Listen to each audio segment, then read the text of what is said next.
Bismillahirrahmanirrahim. Assalamualaikum warahmatullahi wabarakatuh. Bapak-bapak, ibu-ibu, mas-mas, mbak-mbak, khususnya adik-adikku sekalian yang dirahmati Allah dimanapun Anda berada. Kembali di IIP Channel bersama saya, IIP Wijayanto. Kali ini kita akan membahas tema inilah yang mantan rasakan. Ketika kamu curhat ya tentang kerinduanmu kepadanya di media sosial. Apa harapannya ketika orang curhat di media sosial? Tentu orang berharap agar yang dituju dalam konteks ini adalah mantan melihat dan membaca apa yang kita pikirkan dan apa yang kita rasakan. Tentu media sosial itu adalah salah satu fasilitas kemudahan ya yang ada di zaman sekarang ya untuk bisa menyentuh, untuk bisa mengetuk pintu hati seseorang yang sudah tidak ada lagi jalan, tidak ada lagi celah untuk bisa berkomunikasi langsung dengan dia. Kita mau nulis surat, alamatnya kita tidak pernah tahu di mana. Mau ngirim ke tempat kerjanya, kita tidak tahu dia bekerja di mana. Kemudian mau ketemu langsung, apalagi tinggal di mana kita tidak pernah ngerti. Mau telepon, dia sudah ganti nomor telepon.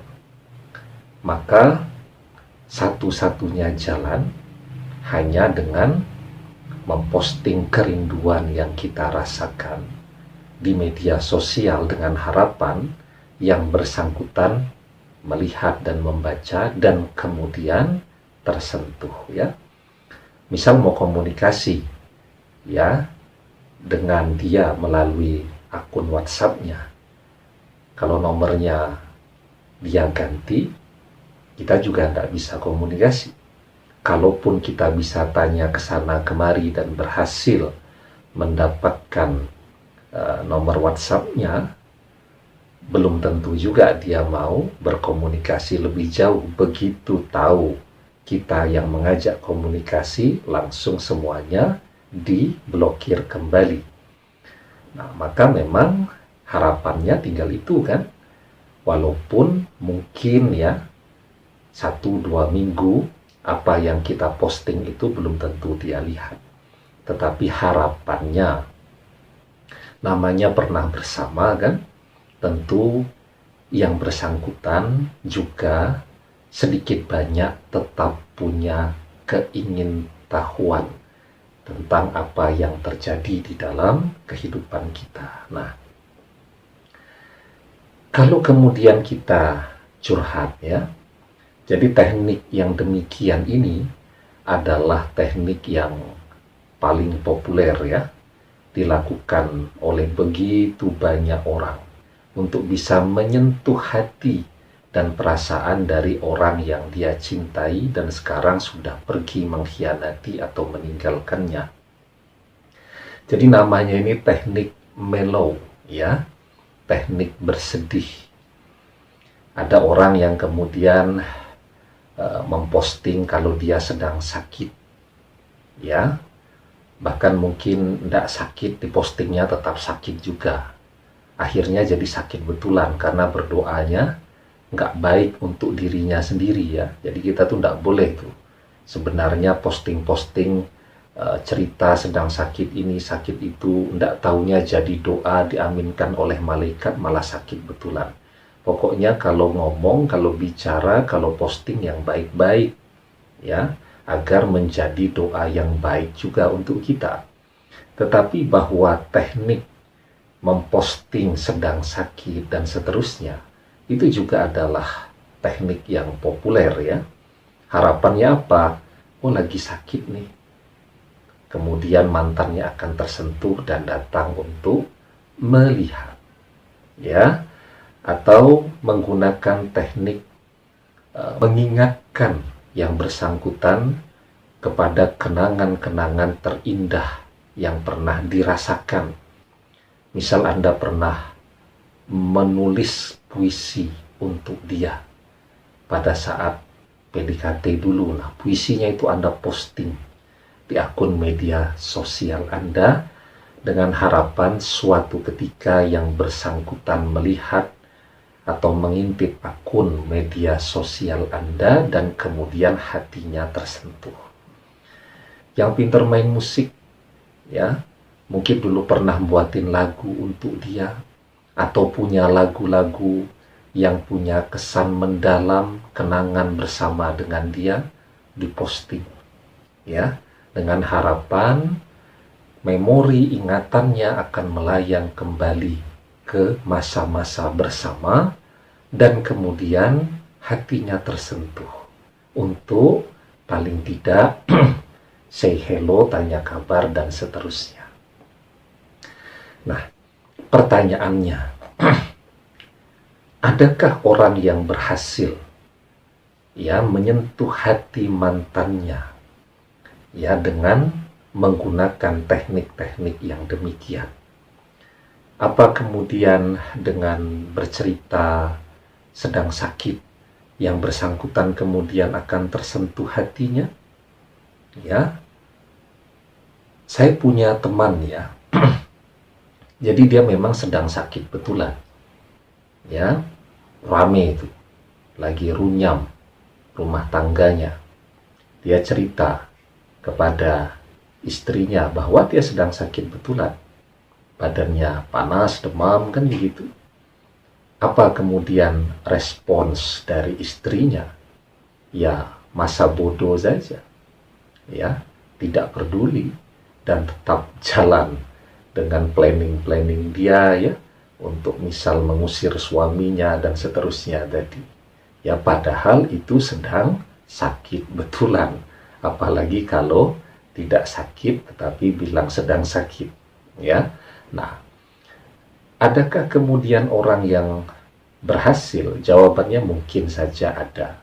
Tetapi secara umum ya, yang namanya orang sedang berpisah, apalagi perpisahan itu dalam proses yang sangat awal, itu kebenciannya masih sangat besar, kemarahannya masih sangat besar ya.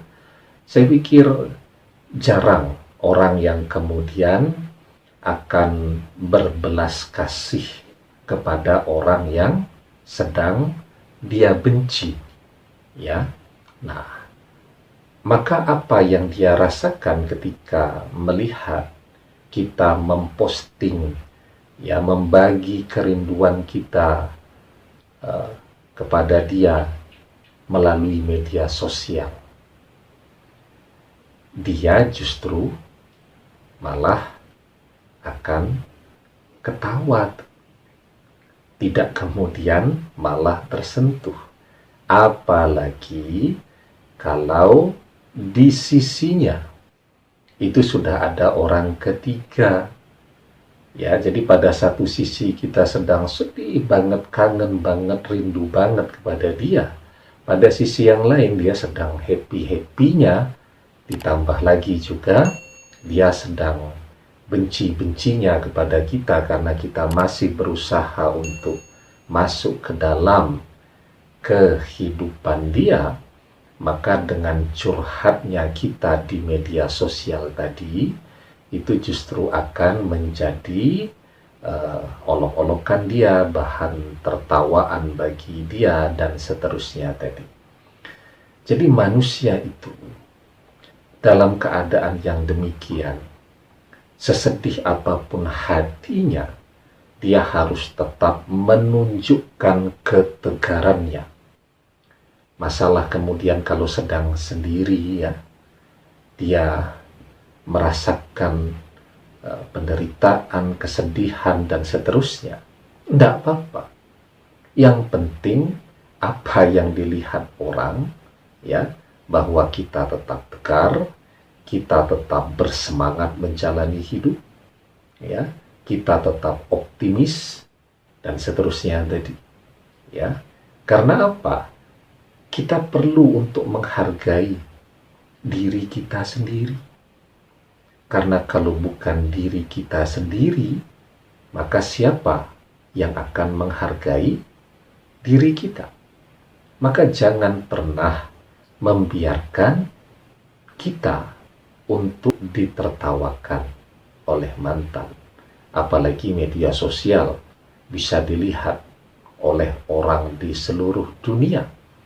Maka tampilkanlah diri Anda yang penuh dengan optimisme, diri Anda yang visinya selalu melihat ke depan, ya, dan jadilah seseorang yang jangan seperti mantan tadi, ya. Artinya apa? Artinya kita harus menjadi orang yang peduli, ya. Kalau mantan mungkin ya dia tidak pernah peduli lagi, kan yang penting dia happy, dia bahagia, dia lepas dari kita, itu adalah kebahagiaan dan tujuan hidupnya. Kita sakit, dia tidak pernah peduli. Kita kehabisan duit, dia juga tidak pernah peduli, ya. Padahal dulu semua kita yang mengupayakan, ya. Dan indikator bahwa yang bersangkutan ini dia senang kan kalau melihat kita susah. Kalau dia tidak senang melihat kita sedang susah, ketika Anda posting bahwa Anda sedang sakit dan Anda memang sedang sakit betulan, paling tidak dia tanya kabarnya bagaimana, sudah ke dokter atau belum, ya, sudah punya obat atau belum, yang menjaga, yang merawat ketika sedang sakit siapa, ada teman, ada keluarga atau tidak, itu namanya dia peduli. Tapi ketika dia sudah tidak peduli lagi dengan apapun yang terjadi dalam kehidupan kita, itu menunjukkan bahwa dia sudah berada pada kelompok orang yang ketika kita susah, dia happy. Tetapi ketika kita menunjukkan bahwa kita happy, kita kuat, kita selalu bahagia, nah itu dia akan merasa susah. Dan kita jangan jadi seperti itu. Nah, ada satu pelajaran yang sangat berharga, ya, yang tercantum di dalam Surat Ali Imran ayat yang ke-120. Allah Subhanahu wa ta'ala berfirman, "In tamsaskum hasanatun tasukhum wa in tusibkum sayyi'atu yafrahu biha wa in tasbiru wa tattaqu la yadurrukum kaiduhum say'a innallaha bima ya'maluna muhit." Jika kamu memperoleh kebaikan, niscaya mereka bersedih hati. Tetapi jika kamu mendapat bencana, mereka gembira karenanya. Jika kamu bersabar dan bertakwa, niscaya tipu daya mereka sedikit pun tidak mendatangkan kemudaratan kepadamu. Sesungguhnya Allah mengetahui segala apa yang mereka kerjakan. Ya, jadi semoga kita termasuk ke dalam kelompok orang-orang yang selalu peduli dengan siapa saja, termasuk mantan. Kalau ada orang susah, kita merasa ikut susah dan kita bantu. Ketika ada orang yang sedang senang, bahagia, kita juga akan merasa bahagia terhadap kebahagiaannya. Demikian, semoga bermanfaat. Wallahu a'lam bishawab. Billahi taufiq wal hidayah. Assalamualaikum warahmatullahi wabarakatuh.